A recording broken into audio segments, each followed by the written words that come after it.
ये है Gayatri media group और आप देख रहे हैं ताज न्यूज, आईना सच का।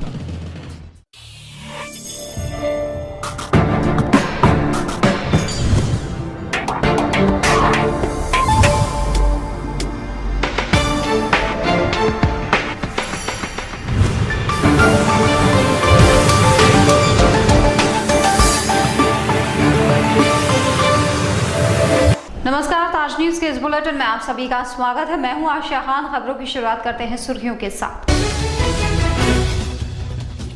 सूबे के निजाम ने शमशाबाद में किया कई बड़ी योजनाओं का ऐलान। सीएम की सुरक्षा को लेकर पुलिस प्रशासन के रहे चाक चौबंद इंतजाम। जनसभा के दौरान मुख्यमंत्री ने जनता को गिनाई अपनी सरकार की उपलब्धियां। युवाओं को बताया माझी, केंद्र और विपक्षियों पर हमला बोलने से भी नहीं किया परहेज। मंत्री के आगमन की खबर से निगम के कर्मचारियों में आई फुर्ती। फतेहाबाद शमशाबाद मार्ग की पलट गई काया, महीनों बाद आई सुध। और आरटीओ कार्यालय पर चढ़ा जनता को जागरूक करने का रंग। विभाग में चारों तरफ नजर आ रहे हैं यातायात संबंधी नियमों वाले होर्डिंग्स। और अब खबरें विस्तार से। मुख्यमंत्री अखिलेश यादव ने किया सलोनी ऑयल मिल की 5वीं यूनिट का शुभारंभ। शमशाबाद क्षेत्र में आयोजित कार्यक्रम में अखिलेश यादव ने जहां औद्योगिक क्षेत्र में उत्तर प्रदेश को बढ़ाने की बात कही, तो वहीं केंद्र सरकार के रवैये पर व्यंग कसा। इस मौके पर सीएम ने शमशाबाद के साथ साथ बाहर क्षेत्र के विकास की घोषणा भी की। गुरुवार के दिन जनपद में आए सूबे के निजाम अखिलेश यादव देहात क्षेत्रों को कई सौगात दे गए। मौका था शमशाबाद क्षेत्र के नामी गिरामी उद्योगपति और सपा नेता शिव कुमार राठौर की तेल इकाई के शुभारंभ का, जिसकी 5वीं यूनिट का शुभारंभ सीएम अखिलेश यादव ने किया। इस मौके पर उन्होंने यूपी में विकास से लेकर व्यापार की संभावनाओं पर खासा जोर दिया। उनके मुताबिक आज केवल देश ही नहीं बल्कि विदेशी मुल्क भी व्यापार की खातिर प्रदेश में निवेश करने का अवसर तलाश रहे हैं। अभी शिव कुमार राठौर जी बता रहे थे कि आपकी जो इंडस्ट्रियल पॉलिसी है सबसे बेहतर पॉलिसी है। जब बताइए शिव कुमार राठौर कह सकते हैं तो बड़े बड़े उद्योगपति तो अपने आप कहेंगे। अपने भी आता है। और सच्चाई है कि उद्योगपति बड़े बड़े उत्तर प्रदेश की दिशा में उत्तर प्रदेश को देख रहे हैं। मुझे याद है लखनऊ में भी एक उद्योगपति मिले थे, वो कह रहे थे कि जब हम बंबई से यहाँ आते थे तो हमारे सहयोगी साथी पूछते थे क्या करोगे उत्तर प्रदेश में जाकर के। कम से कम समाजवादी पार्टी ने वो माहौल बना दिया कि आज वही लोग उद्योगपति कहते हैं कि हमें भी ले चलो उत्तर प्रदेश में, हम भी कारोबार करना चाहते हैं। एक माहौल बनाया है और केवल छोटी कंपनियां नहीं, बड़ी कंपनियां भी आपकी आ रही हैं। दूध के क्षेत्र में भी उत्पादन बढ़ाया है। जहां इस तरह के कारोबार लगे वही दूध का उत्पादन भी बढ़ा है। कामधेनु डेयरी भी हमारी चल पड़ी, मिनी डेयरी भी चल पड़ी। सोलर एनर्जी में सूरज से रोशनी बनाने वाले या सोलर एनर्जी में किसी ने इतना काम नहीं किया होगा जितना समाजवादी पार्टी ने करके दिखा। मुख्यमंत्री के स्वागत के दौरान पूर्व राज्य मंत्री शिव कुमार राठौर ने शमशाबाद क्षेत्र में पॉलिटेक्निक कॉलेज की मांग करते हुए नगर पालिका में बना नंबर 1 घोषित करने की मांग की, जबकि छोटेलाल वर्मा ने फतेहाबाद के लिए एक पुल निर्माण का मुद्दा उठाया। सपा सरकार के मुखिया ने जिन पर सहर्ष सहमति दी और बाहर क्षेत्र में भी काम कराने का ऐलान कर दिया। गौरतलब है कि मुख्यमंत्री ने पिछली यूनिट के उद्घाटन के दौरान भी 400 करोड़ रुपए के कामों की घोषणा की थी, जो अभी भी पूरे नहीं हुए हैं। लेकिन नई घोषणाओं ने एक बार फिर क्षेत्रीय जनता में जोश भर दिया, जिसने ताली बजाकर उनका आभार प्रकट किया। जानते हैं कि बहुत सारी जमीन ले ली है, काम भी शुरू वहाँ पर भी हो गया। आज जहाँ हम लोग जो कड़वा तेल बोलते हैं उसका प्लांट का उद्घाटन किया है।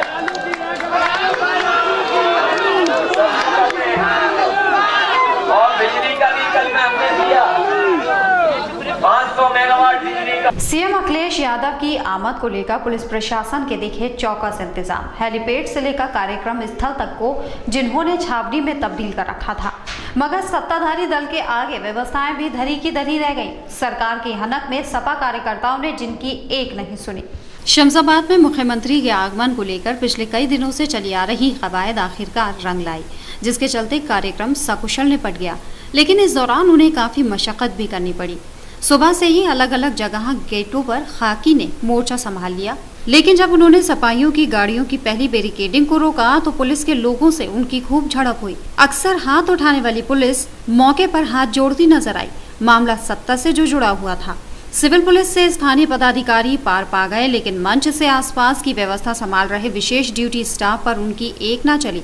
यही वजह रही कि मंच पर अखिलेश यादव की मौजूदगी के वक्त राठौर परिवार और प्रदेश सरकार के मंत्री राजेंद्र चौधरी के साथ साथ राजा अरिदमन सिंह के सहित खासे लोग ही स्थान पा सके, जबकि पूरे पंडाल में सपाइयों का कब्जा रहा। अपने चुटकीले अंदाज के लिए मशहूर सपा के वरिष्ठ नेता रामजीलाल सुमन की पब्लिक ने एक नहीं सुनी। सपा महासचिव ने अपने चिर परिचित अंदाज में जैसे ही शोर मचा रहे सपाइयों को डांट पिलाई तो कार्यकर्ताओं ने उनकी एक नहीं सुनी और तेजी से हूटिंग शुरू कर दी।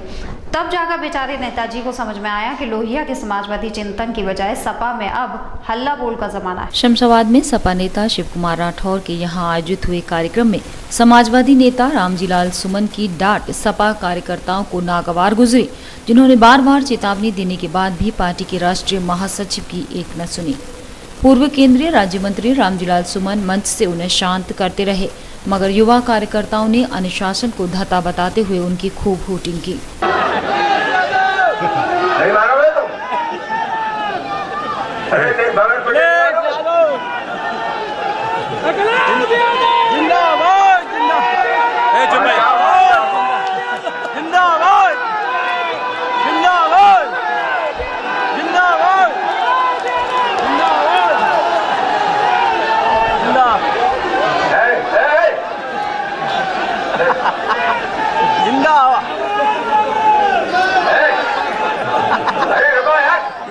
मगर खास बात ये रही कि जब एक वरिष्ठ नेता का अनादर हो रहा था, सूबे के निजाम भी उस वक्त मंच पर बैठे थे, मगर उन्होंने भी इस मसले को अनदेखा कर दिया, जिससे सपाइयों का हौसला और बढ़ गया और उन्होंने वरिष्ठ नेता के वक्तव्य के बीच कई बार शोर शराबा किया। निजी कार्यक्रम में भाग लेने आए सूबे के निजाम ने अपनी 3 साल की उपलब्धियों का जमकर बखान किया। युवाओं को चुनाव का मांझी बताते हुए कई बार प्रोत्साहित किया। अपने भाषण के दौरान अखिलेश यादव ने केंद्र सरकार को कोसते हुए विपक्षियों पर टिप्पणी करने से भी इनकार कर दिया। शमशाबाद में एक निजी कार्यक्रम में भाग लेने आए मुख्यमंत्री अखिलेश यादव ने विकास योजनाओं का जमकर बखान किया। करीब आधा घंटे के अपने भाषण के दौरान सीएम ने 3 साल की सरकार की उपलब्धियां गिनाई।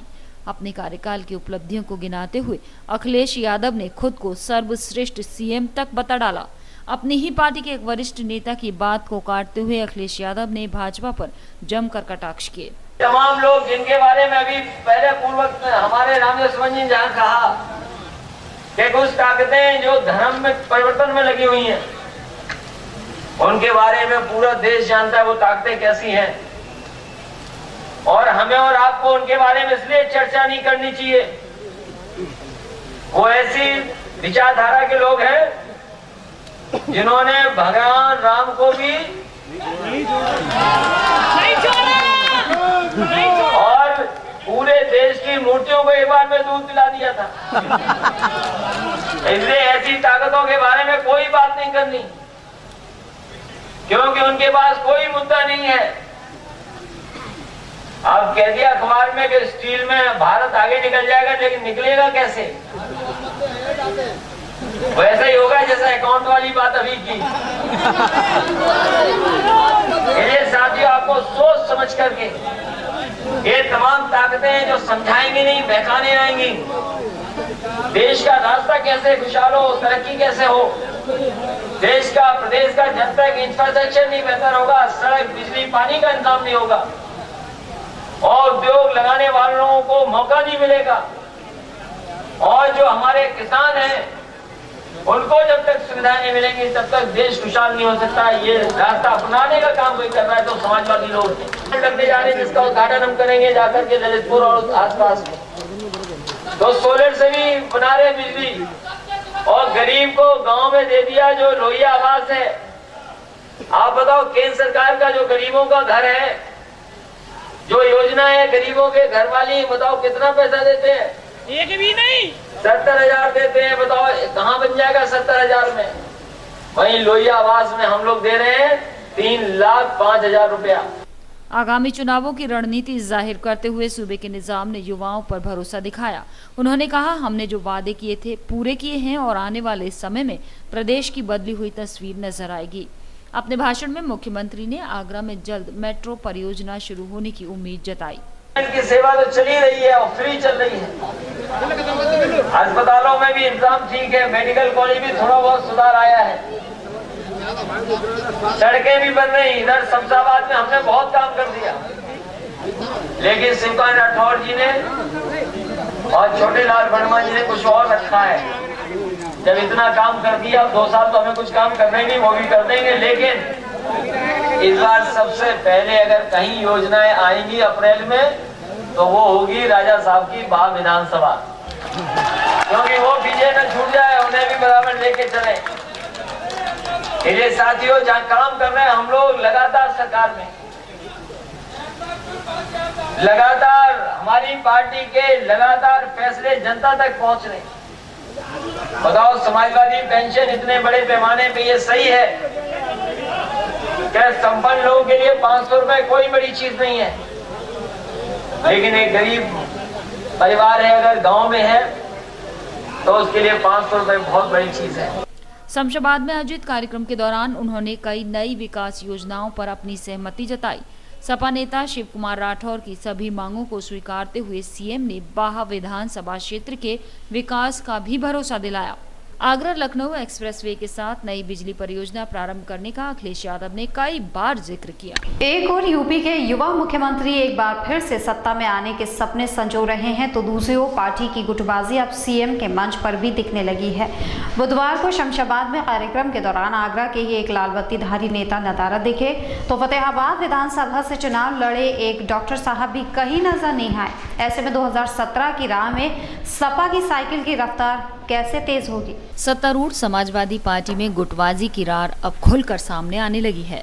गुरुवार को शमशाबाद में आयोजित सपा नेता शिवकुमार राठौर के यहां आयोजित कार्यक्रम में भी पार्टी की रार साफ नजर आई। मुख्यमंत्री अखिलेश यादव के लिए बनाए गए शानदार मंच पर आगरा के 2 लाल बत्तीधारी माननीय कहीं नजर नहीं आए। सिर्फ इतना ही नहीं, फतेहाबाद विधानसभा से पार्टी की टिकट पर चुनाव लड़े डॉक्टर साहब की अनुपस्थिति भी चर्चा का विषय बनी रही। नीलेखेमे से विधायक हुए छोटेलाल वर्मा ने मुख्यमंत्री की तारीफ के जमकर पुल बांधे। नोएडा से आगरा आपने देखा होगा किसान भाइयों की कितनी मंत्रियां हुई थी और कितना झगड़ा कितने झेल गए। आज एक भी व्यक्ति ने मान लीजिए कहीं ऐसा सुनने को नहीं आ रहा है। आगरा से लेके लखनऊ तक की मान लीजिए हाईवे बनना है, आगरा रिंग रोड बनाने का काम हो रहा है और आगरा से शमशाबाद 4 लाइन पिछले बार 24 सितंबर को घोषणा किया, वो पूरा होने जा रहा है। आज नगर पालिका शमशाबाद का काम, चाहे सीवर लाइन का काम हो, चाहे पेयजल का काम हो, चाहे बाईपास का काम हो, ऐसे काम करने वाले और आज आपसे प्रभावित होकर के माननीय राठौर साहब के अनुरोध के अनुसार माननीय मुख्यमंत्री जी ने सारे कामों की हामी भरी है। और मैं एक काम के लिए माननीय मुख्यमंत्री का अनुरोध करूंगा, क्योंकि आगरा से लेके और गाड़ घाट तक कोई पुल नहीं है। अगर आगरा में जाम लग जाता है तो उसी से रोड से ट्रैफिक निकलना पड़ता है। इसलिए माननीय पूरा इससे पहले हमारे कमिश्नर साहब ने भी लिखा था कि ये पुल, ये रोड का बनना बहुत आवश्यक है। ये पुल बना हुआ है जिससे कि एक रोड का काम करेगा, जनता के लिए काम करेगा। मैं उनसे अनुरोध करता हूँ कि सप्ताह फतेहाबाद मार्ग से हिमश्री से बाजितपुर गाड़ घाट, भीकलपुर कसौंदी एलआई बनकर NH2 तक डबल लेन और टेढ़ी बेड़ी मोड़ है, उनको जमीन लेके और सीधा करने का काम। राठौर जी को बधाई देंगे, मुबारकबाद देंगे। और जहां सरकार के 3 साल भी पूरे हुए हैं, 2 साल और सरकार चलनी है अभी, 7 साल चलेगी। लेकिन साथियों, हमारे अपने जो लोग हैं, हम अपने समाजवादी नेताओं से कहेंगे अपनी भाषा में, अपने कामकाज में भी समाजवादी हो जाए। ये सही है कि समाजवादी ये कहता है कि संपन्न हो, बराबर से संपन्न हो, समानता के साथ संपन्न हो, लेकिन कुछ लोगों की सीमा ही नहीं है कि कितना संपन्न होना है उन्हें। जो भाई, कई लोगों की सीमा ही नहीं पता लग रही कितना संपन्न होना चाहते हैं। इसलिए साथियों, अपने बड़े सभी कार्यकर्ता साथी, जब तक आप समझेंगे नहीं कि हम लोग क्या लड़ाई लड़ रहे हैं, तो हो सकता है कोई बहका जाए आपको। इसलिए किसानों की, गरीब की और नौजवानों की मदद करनी होगी।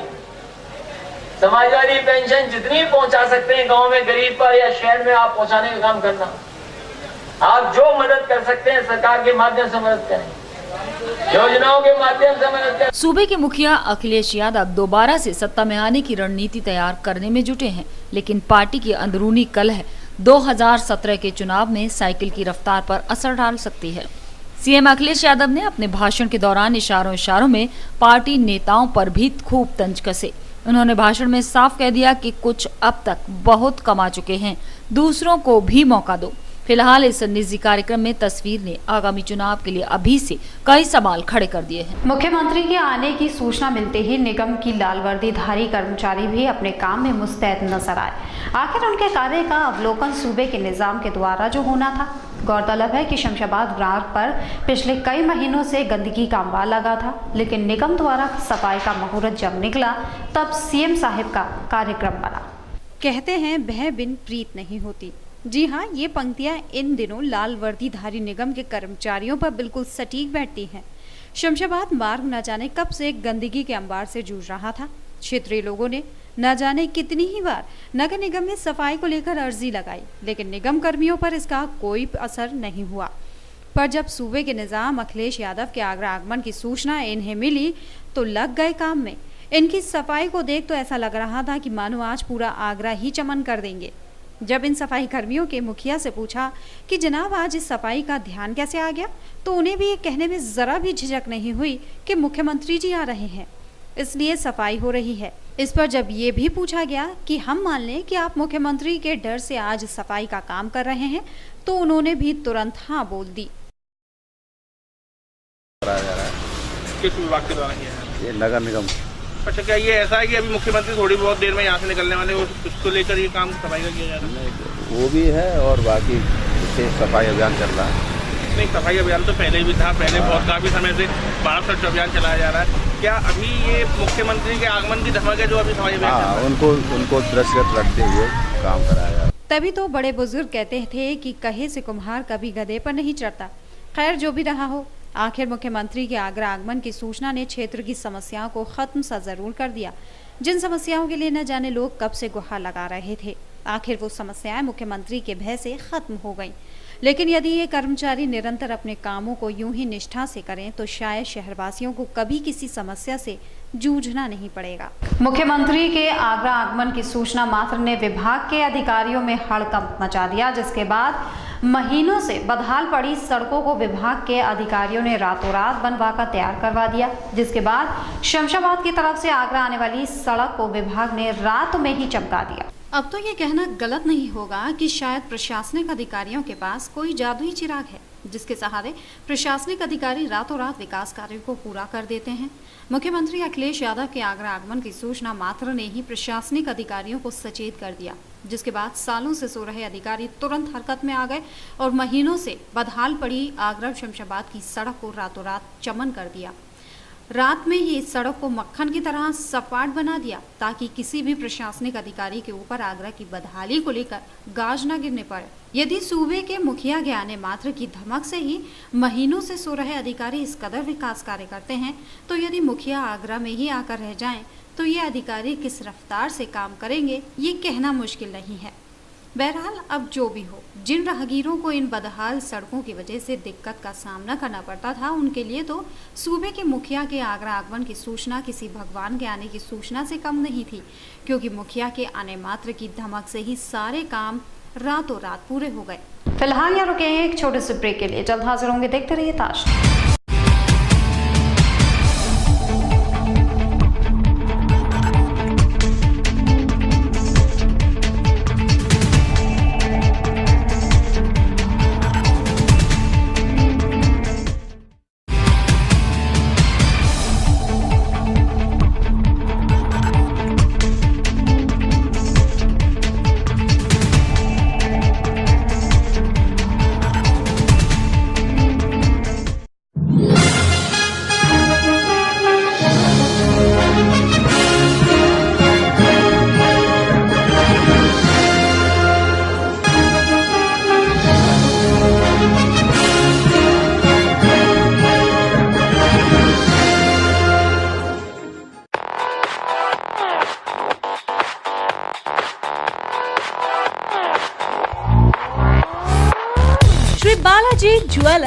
सिल्वर और डायमंड ज्वेलरी मिलने का विश्वसनीय स्थान। हमारे यहाँ आपको gold, hallmark certificate gold jewellery नए कलेक्शन के साथ उपलब्ध मिलेगी।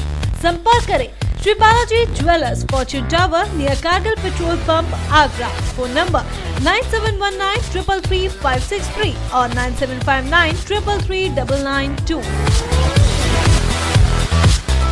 श्री बालाजी ज्वेलरी, दुल्हन की jewellery, AD jewellery, artificial bangles, chain व सभी प्रकार के सेट्स यहाँ पर उपलब्ध है। तो तुरंत संपर्क करें 21 सुपर बाजार, कारगिल पेट्रोल पंप के पीछे, आगरा। फोन नंबर 9358464218 और 8865911110। Give your child the best start in life with the International School Agra's unique blend of academics, experiential learning, life skills, spoken English and human values. The school is professionally managed by Bangalore-based Stratagem EduServe, India's leading education partner, and also offers America's leading sports program from Kuhu Sports. Admissions open from KGI to grade 6. Campus located at Fatehabad Road.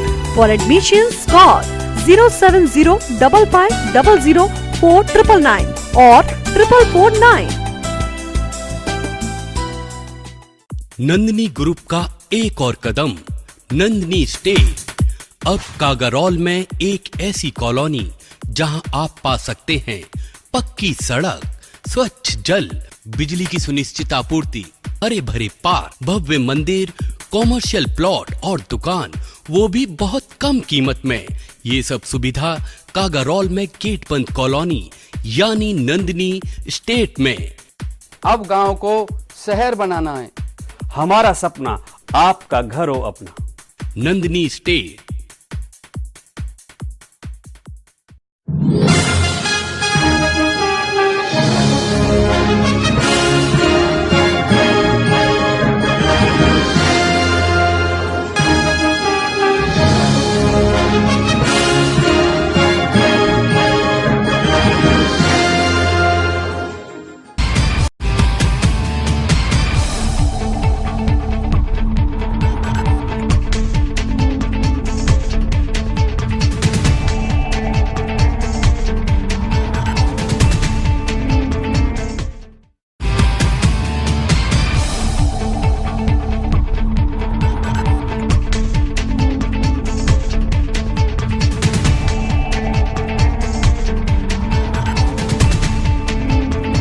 Break के बाद स्वागत है। देखते हैं अगली खबर। सूबे के निजाम की महत्वाकांक्षी योजना ताज प्रोजेक्ट पिछले कई महीनों से विकास के नाम पर अपनी कछुआ चाल चल रहा था, लेकिन जैसे ही अधिकारियों ने सीएम आगमन की सूचना सुनी, अचानक इस ताज ड्रीम प्रोजेक्ट के विकास कार्य की गति ने तेज रफ्तार पकड़ ली, जिससे इस प्रोजेक्ट के जल्द पूरा होने की आस एक बार फिर बंध गई है। मुख्यमंत्री की महत्वाकांक्षी योजना ताज ड्रीम प्रोजेक्ट की धीमी पड़ती रफ्तार में एक बार फिर उस वक्त तेजी दिखाई देने लगी जब मुख्यमंत्री के आगरा आगमन की सूचना अधिकारियों को मिली, जिससे ताज प्रोजेक्ट से संबंधित विभागों के अधिकारियों में हड़कंप समझ गया। रातों रात विकास कार्यों को इस ढंग से किया गया कि देखने में ऐसा लगे कि न जाने कब से ये विकास कार्य यूं ही चल रहा है, लेकिन हकीकत बयान तो वो ही लोग कर सकते हैं जो यहाँ के बाशिंदे हैं।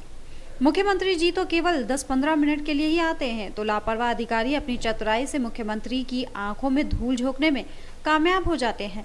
हर बार का यही नियम इन अधिकारियों ने अपना रखा है। जब भी सूबे के मुखिया के आने की सूचना इनके कानों में पड़ती है तो काम शुरू हो जाता है और उसके बाद ये अपने पुराने ढर्रे पर वापस आ जाते हैं।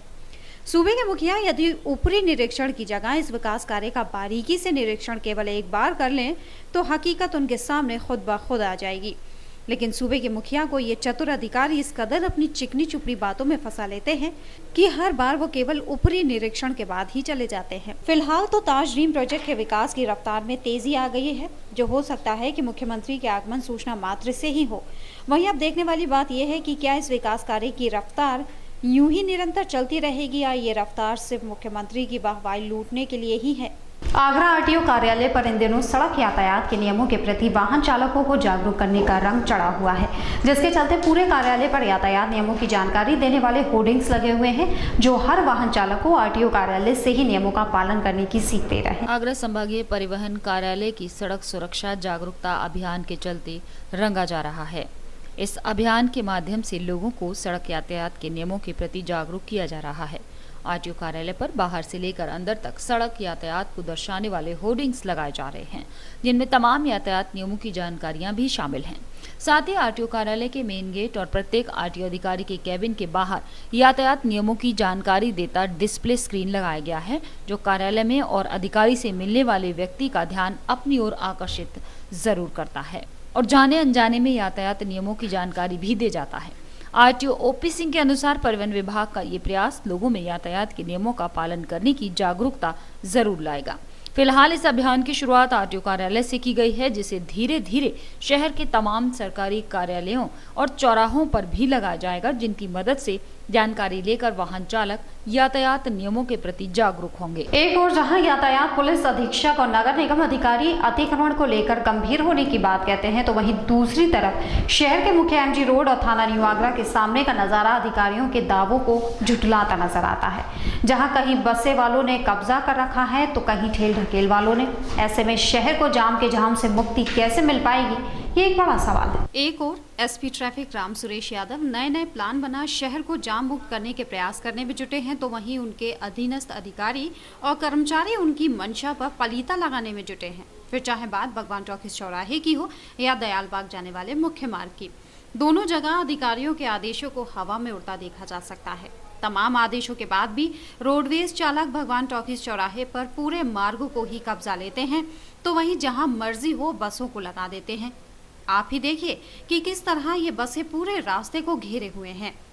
इतना ही नहीं, अब अगर बात दयाल बाग की ओर जाने वाले मुख्य सड़क की करें तो यहाँ का नज़ारा तो और ज्यादा हैरान करने वाला है, क्योंकि शासन के तमाम आदेशों में कहा गया है कि किसी भी जगह जाम मिलने में इलाकाई पुलिस को जिम्मेदार माना जाएगा, लेकिन यहाँ तो थाने के ठीक सामने ही शासन के आदेशों की धज्जियां उड़ाई जा रही हैं और आला अधिकारी मूक दर्शक बने हुए हैं।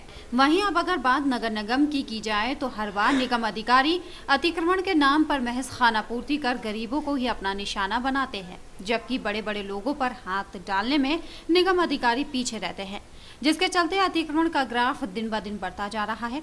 निगम की इस कार्य प्रणाली पर भाजपा विधायक जगन प्रसाद गर्ग भी विधानसभा में सवाल उठा चुके हैं और निगम का अतिक्रमण अभियान कितना सफल होता है ये भी पूछ चुके हैं, जिसका जवाब निगम अधिकारियों द्वारा भेजा गया है। गौरतलब है कि शासन के सख्त आदेश हैं कि शहर में कहीं भी अतिक्रमण न होने दिया जाए, ताकि लोगों को जाम के झाम से छुटकारा मिल सके। इतना ही नहीं, शासन ने आदेशों में हर थाने में अतिक्रमणकारियों के नाम एक रजिस्टर बनाए जाने के आदेश भी दिए हैं, लेकिन शायद ही कोई थाना ऐसा होगा जहां शासन के इस आदेश का पालन किया जा रहा होगा। बहरहाल अधिकारी अतिक्रमण को कब तक गंभीरता से लेते हैं ये देखने वाली बात होगी। आगरा में असद-उद-दीन ओवैसी की जनसभा को अनुमति देने के बाद ऐन मौके पर निरस्त करने पर ऑल इंडिया मजलिस-ए-एहतियाद उल मुस्लिम के आगरा यूनिट के सदस्यों ने हाई कोर्ट में याचिका दायर की है, जिसमें प्रदेश सरकार के साथ आगरा की 3 प्रशासनिक अधिकारियों को दोषी ठहराते हुए सभा न कराए जाने का कारण पूछा है, जिसकी सुनवाई आगामी 8 अप्रैल को होगी। हाई कोर्ट में दायर किया था। आप सभी लोगों को पता है कि हमने असद-उद-दीन ओवैसी साहब की जनसभा की अनुमति इनसे ली थी और अनुमति जो है हमें 20 फरवरी को मिल गई थी। उसके बाद इन्होंने 20 मार्च को उसे कैंसिल करा। उसका कैंसिलेशन लेटर लेके मैंने हाई कोर्ट में रिट दाखिल करी, क्योंकि मुझे ये लगा कि इससे जो हमारी लोकतंत्र है और जो हमारी आज़ादी है उसका हनन है। जब एक सांसद अपनी बात कहने के लिए स्वतंत्र नहीं है तो इससे ये कैसे साबित होता है कि आम जनता स्वतंत्र है। किस किस को पार्टी बनाया है इसमें? देखिए, इसमें पार्टी हमने 3 लोगों को बनाया है। एक तो यूपी सरकार, जो नहीं चाहती कि असद साहब का कोई भी प्रोग्राम आगरा में हो, ये यूपी में कहीं भी हो, क्योंकि उन्हें ये डर लग रहा है कि हम मुसलमानों को, ये अदर समाज के लोगों को अब बेवकूफ़ नहीं बना सकते। जितना उन्होंने बनाना था उतना बना दिया। इसमें पार्टी जो हमने बनाया है वो 3 लोगों को, यूपी सरकार, क्योंकि जो इसमें हमारी वर्तमान में राज्य सरकार है, डीएम, एडीएम सिटी और एडीएम फाइनेंस। किसी भी बेजुबान की जान बचाना बड़े सवाब और पुण्य का काम है और सभी हिंदुवादी संगठन गौ हत्या को रोककर इसी पुण्य को कर रहे हैं, लेकिन किसी की जान बचाकर उसे भूखों मरने छोड़ देना, क्या ये भी पुण्य का काम है? आज शहर में हजारों गाय आवारा हालत में घूम रही हैं, जिनमें ना जाने कितनी भूख के चलते अपनी जान गंवा चुकी हैं। देखिए रिपोर्ट। सड़कों पर आवारा, लाचार और बेबस घूमती हुई इन गायों को देखिए। क्या इनकी नज़रों में कोई खुशी नजर आती है? क्या दिखता है इनकी आंखों में वो सुकून जो मौत के मुंह से वापस आने वालों के चेहरे पर होता है? और ना ही दिखेगा भी, क्योंकि जिन लोगों ने इन जानवरों को मौत के मुंह से बचाया होगा, उन्हीं की अनदेखी के चलते आज ये जानवर भूखों मरने के लाचार हैं। हर हिंदू और हर हिंदूवादी संगठन कहने को तो इस जानवर को माँ का दर्जा देता है, लेकिन इस माँ को भोजन की या पालन पोषण की व्यवस्था करने में असमर्थता दिखाता है।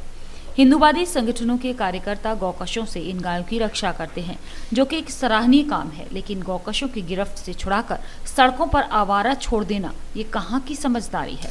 ताज न्यूज की तमाम समाज सेवी संगठनों से अपील है कि वो इन जानवरों की जान बचाने में जितनी तेजी दिखाते हैं, मेहरबानी करके उनके रहने और भोजन की व्यवस्था करने में भी उतनी ही गंभीरता जरूर दिखाएं, तभी मां का दर्जा प्राप्त इस जानवर को बचाने का प्रयास सफल होगा। अप्रैल माह की शुरुआत होते ही सूर्यदेव ने अपनी उपस्थिति का एहसास कराना शुरू कर दिया है, जिसके चलते लोगों को त्वचा जला देने वाली धूप का सामना करना पड़ रहा है। और धूप से बचने के लिए घरों से बाहर निकलने वाले लोगों को अलग अलग साधन खोजने पड़ रहे हैं। अप्रैल की शुरुआत होते ही गर्मी का बढ़ना भी शुरू हो गया है, यानी सूर्यदेव ने अपनी उपस्थिति का एहसास कराना शुरू कर दिया है और सूर्यदेव के प्रकोप के चलते लोगों को धूप से बचने के अलग अलग साधन खोजने पड़ रहे हैं। कोई कपड़ों का सहारा लेकर अपना शरीर छुपा रहा है, तो कोई पेड़ों की छांव का सहारा लेकर राहत की सांस ले रहा है। अप्रैल की शुरुआत में ही सूर्यदेव का गुस्सा इतना तेज है कि सड़कों पर वाहनों की संख्या नाम मात्र नजर आने लगी है। अभी गर्मियों के 4 महीने बाकी हैं और इन 4 महीनों की शुरुआत की गर्मी को देखकर आने वाले दिनों की गर्मी का अंदाजा लगाना बहुत मुश्किल नहीं है। वहीं फिलहाल के दिनों में जो गर्मी का एहसास हो रहा है, उससे कहा जा सकता है कि आने वाले महीनों में सूर्यदेव लोगों को अपनी तेज धूप से परेशान करने का पूरा मन बना चुके हैं, जिसके सामने कूलर और एसी भी फेल होते दिखेंगे। शहर की सड़कें आज शहर में बढ़ती गाड़ियों की अपेक्षा छोटी होती जा रही हैं और उस पर यदि कोई आकस्मिक कार्यक्रम या शोभा यात्रा सड़क से गुजर जाए तो पूरे शहर में घंटों के लिए जाम के हालात पैदा हो जाते हैं, जिससे यातायात पुलिस के आगे खासी दिक्कतें खड़ी हो जाती हैं। ऐसा ही हुआ महावीर जयंती पर, जिसके सड़क से गुजरने के बाद एमजी रोड पर यातायात घंटों तक बाधित रहा और पूरे एमजी रोड पर जाम के हालात नजर आए। जाम एक ऐसी समस्या जिससे आज शायद हर राहगीर को जूझना पड़ता है, क्योंकि शहर की सड़कें आज दोपहिया वाहन और 4 पहिया वाहनों की बढ़ती संख्या के आगे छोटी होती जा रही हैं। उस पर यदि कोई शोभा यात्रा या जुलूस इन सड़कों से गुजर जाए तो समझिए घंटों के लिए जाम में फंसना लाजमी है। ऐसा ही कुछ नज़ारा देखने को मिला एमजी रोड पर, जहां महावीर जयंती जैन की शोभा यात्रा के गुजरने के बाद सड़कों पर घंटों जाम लगा रहा, जिसे खुलवाने की जुगत में ना तो जाने कितने ही यातायात पुलिसकर्मी घंटों तक जुटे रहे। लेकिन यदि देखा जाए तो इस जाम का जिम्मेदार ना तो प्रशासन है, ना छोटी सड़कें और ना ही वाहनों की बढ़ती तादाद। इस जाम के असली जिम्मेदार हम खुद हैं, क्योंकि आज हर इंसान को इतनी जल्दी होती है कि वो अपने वाहनों को यातायात के नियमों के विरुद्ध चलाने से नहीं चूकता। मौका मिलते ही अपने वाहन को गलत दिशा में चलाने लगता है, सिग्नल को तोड़ देता है, जिसका नतीजा या तो दुर्घटना होती है या घंटों का जाम।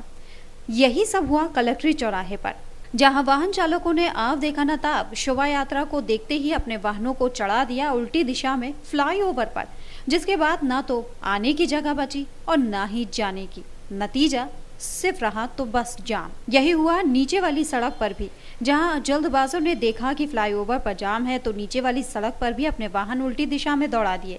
नतीजा यहां भी वही रहा। आखिर पूरा कलेक्ट्रेट चौराहा जाम के जाम में फंसा नजर आया। इसके बाद ट्रैफिक पुलिस के कर्मचारियों ने घंटों की मशक्कत के बाद इस जाम को खुलवाया, जिसके बाद एक बार फिर एमजी रोड का आवागमन सुचारू रूप से चल निकला। इसलिए ताज न्यूज की तरफ से हम आपसे अपील करते हैं कि ट्रैफिक के नियमों का पालन करें और सुरक्षित यात्रा करें, क्योंकि घर पर आपका कोई बेसब्री से इंतजार कर रहा है। गुरुवार को महावीर जयंती के उपलक्ष्य में जैन समाज के लोगों ने श्री दिगंबर जैन जी महाराज की एक शोभा यात्रा का आयोजन किया, जिसका शुभारंभ छिपीटोला जैन मंदिर से हुआ, जिसके बाद ये शोभा यात्रा एमजी रोड का भ्रमण कर हरिपर्वत स्थित जैन मंदिर पर समाप्त हुई। इस शोभा यात्रा में करीब 70 झांकियां शोभा को बढ़ा रही थी। श्री महावीर जयंती के उपलक्ष्य में सर्व जैन समाज ने महावीर स्वामी जी महाराज की एक शोभा यात्रा एमजी रोड से बड़े ही धूमधाम के साथ निकाली। जिसमें पूरे जैन समाज के लोगों ने बढ़ चढ़कर हिस्सा लिया। साथ ही जगह जगह शोभा यात्रा को रोक उसका सम्मान किया। इस शोभा यात्रा में करीब 70 झांकियों के साथ राधा कृष्ण की मनमोहक प्रस्तुति लोगों के आकर्षण का केंद्र बनी रही। महावीर स्वामी जी महाराज की शोभा यात्रा छिपीटोला जैन मंदिर से शुरू होकर हरि पर्वत स्थित जैन मंदिर पर जाकर समाप्त हुई। स्वामी का जन कल्याणक है और सारे जैन धर्मावलंबी जो है वो अपने पूरे धर्म से भाव से इस पर्व को मनाते हैं, जुलूस निकालते हैं, अभिषेक होगा और उसके बाद ये शोभा यात्रा कहाँ से शुरू होगी, कहाँ खत्म होगी? ये शोभा यात्रा छिपीटोला का जो जैन मंदिर है हमारा, वहाँ से चलेगी एमजी रोड होते हुए हरि पर्वत का जो हमारा महावीर मंदिर है, शांतिनाथ मंदिर, वहाँ पे जाके समाप्त होगा। करीब कितनी झांकियाँ इसमें शोभा यात्रा? इसमें तकरीबन जो है 70 से अधिक झांकियाँ हमारी हैं और इसमें न केवल धार्मिक झांकियाँ हैं बल्कि सामाजिक उत्थान की या जो हमारे जो गलत परंपरा हैं उनके खिलाफ, या जैसे बेटी बचाओ अभियान है, इस तरह की स्वच्छता अभियान है, इस तरह की झांकियों को भी हमने शामिल किया है। आर्टिस्ट कामराओं के साथ माता पिता की स्मृति में राजेश कुमार जैन, राजेश कुमार जैन, ब्रजेश कुमार जैन और सुनील कुमार जैन जैन गली दुनिया की तरफ से इस शोभा यात्रा के दौरान सभी जैन धर्म को मानने वाले लोगों ने शोभा यात्रा का जगह जगह स्वागत किया। साथ ही आने जाने वाले लोगों को और यात्रा में शामिल स्वरूपों को मिष्ठान का वितरण भी कराया। पुष्प वर्षा के बीच निकलती महावीर स्वामी जी की इस विशाल शोभा यात्रा ने पूरे एमजी रोड का माहौल भक्तिमय कर दिया। आज न्यूज़ के इस बुलेटिन में फिलहाल इतना ही। अगले बुलेटिन में आपसे फिर मुलाकात होगी। दीजिए इजाजत, नमस्कार।